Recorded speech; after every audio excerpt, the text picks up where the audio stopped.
questions you guys want to ask or whatever. You did that thing, girl. Thank you. Thank you. I have a comment. Yes, ma'am. Would this be your first book? Yes. Yeah. Girl, you did that. Very, Yes. very awesome. And I really enjoyed it. Oh my gosh. And I have one funny in this one. At the beginning, where it says by Johnny B, coming to everything early. Jenny. To see if he could help out with anything. I thought of myself. So is that why you had the lecture 225 up in there?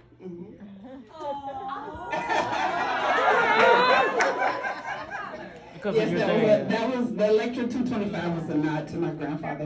Both my grandparents passed while I was writing this book. Oh my God. And then you talked about it. Oh my God.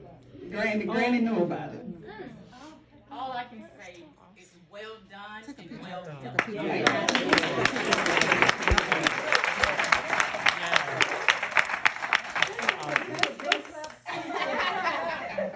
You giving your mama her flowers so she can smell them. Oh, that's so quiet. Everybody got quiet. Yes, Her situation with Suki, at that age, I struggled with her being a 12-year-old in a situation almost like a handmaiden in the house. So I didn't grow up in that environment. How acceptable is that truly? Then, was it then, or even now, to have a child? Right. I think back then it was a little more acceptable. And just because of, I don't know how many people in here have ever seen Lackawanna Blues. Or if you're familiar with, I think it's Ray Charles' background, that's kind of how he grew up. I think that was just a product of the time. And that was Miss Suki's chosen career, and that's where one of the places they ended up because that's where he could afford to put her. And so I think they tried their best to shield her from that and for her not to understand what was really going on in the house. Yeah, but it just kind of was one of the stops along. Miss Suki was one of the characters who just kind of came to me, and I knew that's what she did. And so I had to figure out a way to kind of make that work. So is there going to be a sequel? We really want to Well, I will tell you this. Mouse's story is done. But Miss Suki is going to have her own story, and Mouse will be a part of that in a way. Wait, I think somebody over here had that. I was just curious about the inspiration. I don't know what I'm doing. I'm in such shock. Every time I think I've seen The Biggest Shock, I've seen a lot of stuff. Think about it now. Well, Rachel and I said that the author was in here. We already said that. At first I thought it was a diaper land.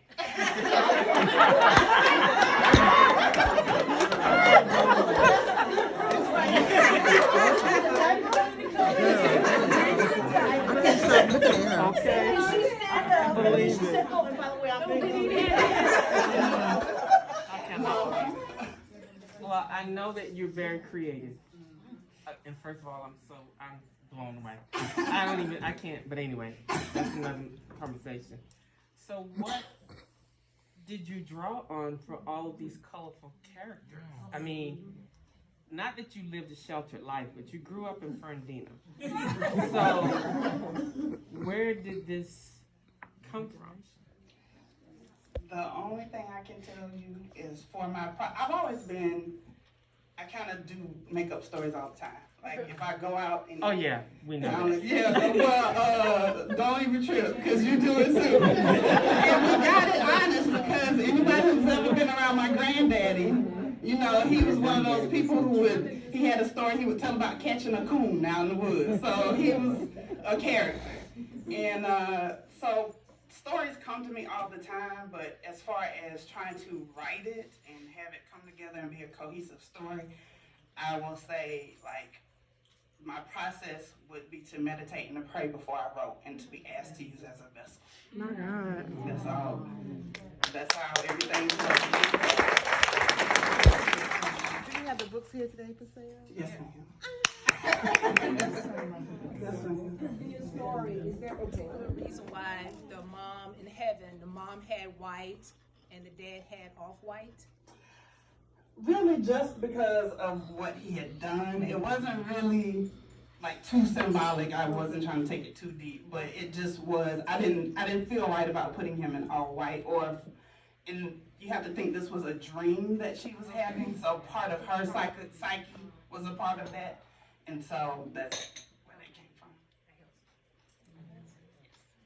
So my favorite character was the madam, and I wanted to know a little bit about her story. So is that the reason why that's the second book? Is that gonna come out in the second book? Yes. Okay. Well, you'll get to know Miss Sookie, but Okay. that's not the next book that I'm writing. Okay. She is getting her own book, but it's not the next book that Okay.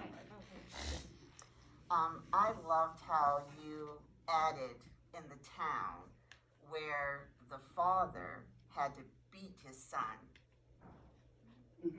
So the police wouldn't take him and do it. And it reminds me of even now as raising a black boy.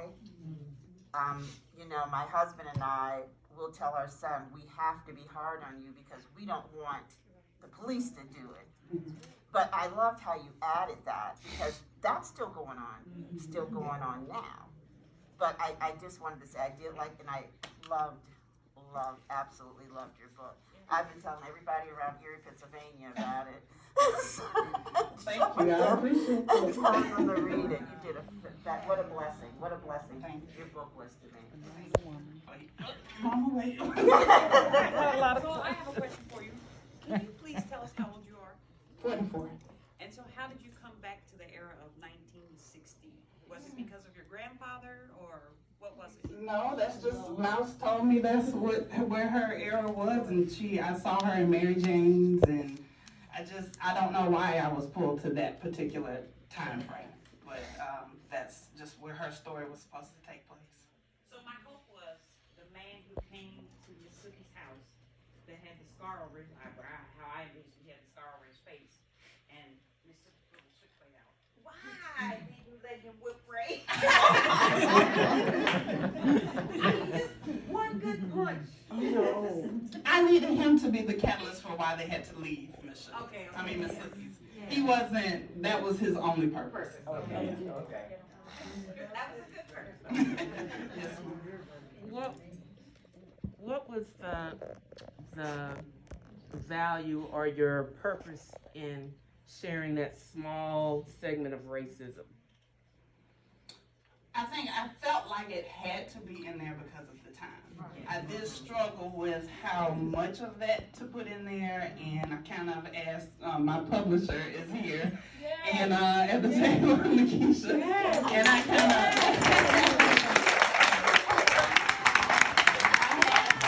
I asked her, did I give that enough? Do I need to give it some more? And she kind of said, no, I think she served her purpose. So I felt like it needed to be in there because of the time, but that was just as far as I felt like it should go. I do wish there was some get back after Mouse got to be an attorney. Somehow they could have Cross paths. Yes. Sugar did become one of my favorite characters. What I loved about her was she actually had a lot more wisdom than I thought she did in the beginning. I thought she was sort of young, dumb, woman that fell in love with this married man. But I appreciated the wisdom that she shared with the family that she worked for when she told the daughter, you don't need to tell your mother what's going on because you have to understand how that's going to impact the whole family and her mother and all this stuff. I thought you did a great job in developing Sugar as a character. I really came to appreciate and really liked her. I struggled with Sugar. Like, I didn't struggle with Sugar, but I felt like I intended for her and Mouse's relationship to be trouble all the way through. And that didn't pan out that way. Mouse didn't want it to pan out that way. And just like RJ was actually supposed to be a little girl, and they were not supposed to get along. And that changed. So a lot of things that I felt like I was going to put in the book changed as I wrote. I've got to say one thing, which you already know. Oh no, I don't need the mic. My husband read the book, of course. 25-year progression, and he said, "Oh, I just want Mouse to just wake up and this is a dream." And you know, her mom's in the kitchen baking a cake and they're getting ready for the party. And I said, "That's not gonna happen." But it made him feel like, you know, he wanted redemption. He wanted, so I just thought that was kind of cute. Well, and the funny thing is, Aunt Jenny's been, you know, she has known about it from the beginning. Mama knew. I mentioned to you I was writing a book, then I got quiet because we had made the decision we were gonna surprise her. Y'all always leave me out. I wanted to surprise She you. tried to include Lisa, but she wouldn't answer. So, Excuse me, can I ask you? yes. I guess I was, at first I didn't like, well, I kind of liked Sugar and then I didn't like Sugar. But then at the end when Mouse indicated it was because of Sugar and the other family that helped her to get an education, I saw Sugar in a different light, you know, and you know, we've always heard stories about the evil stepmother or whatever, and Sugar definitely at the end did not.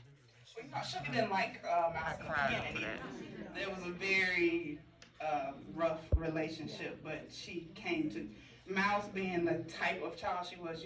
Those children that are just very helpful and loving, and she, even though she thought Sugar was a witch in the beginning, she eventually, when she saw her being pregnant and all of that, she came to terms with it and became an ally to Sugar. Yeah.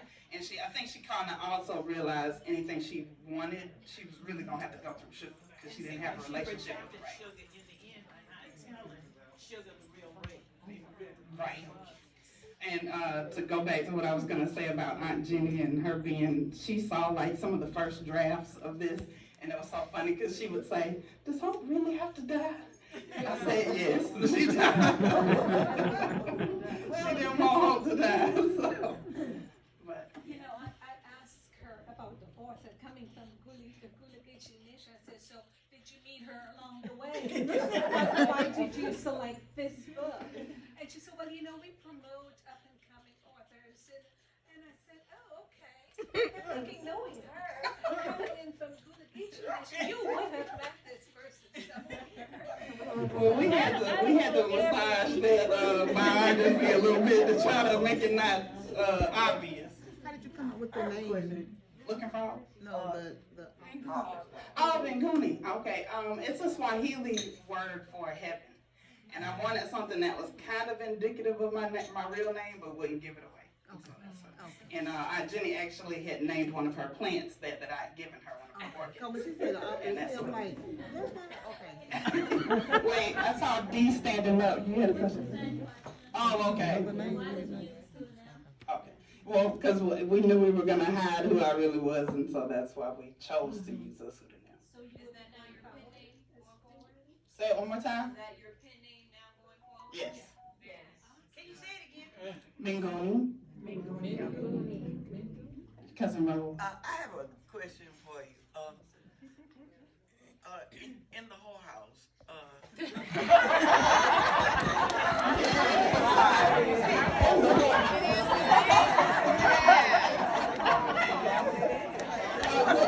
Jenny is ready to say, even ladies of the night.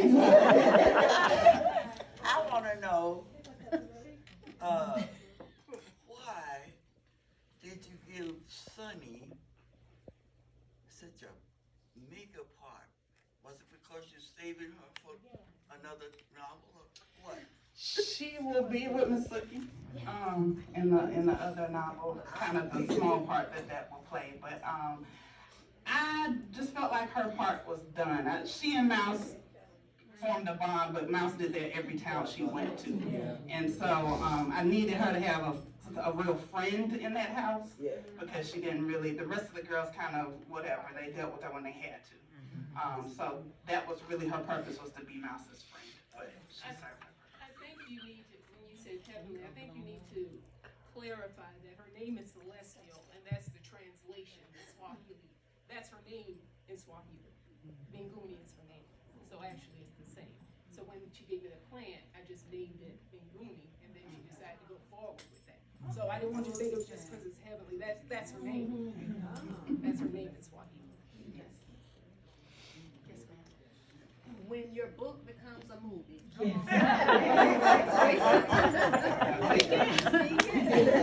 would you like to play as the leading role of Ray in the Young Mouse?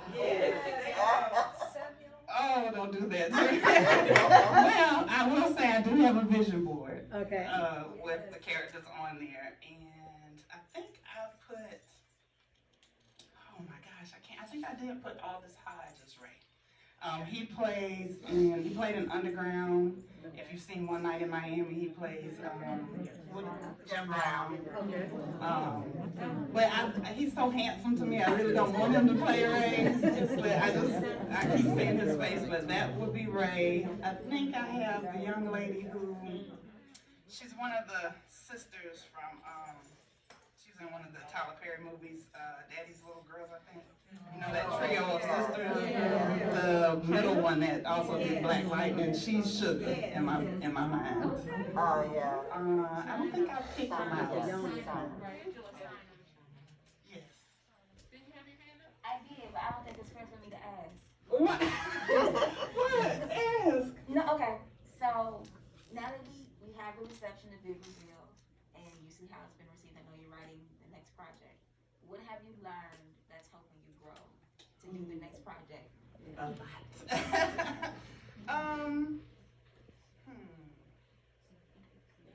The biggest thing I think I learned is to, nope, not gonna do it. Oh, Lord, don't. Is to trust my voice. Yes.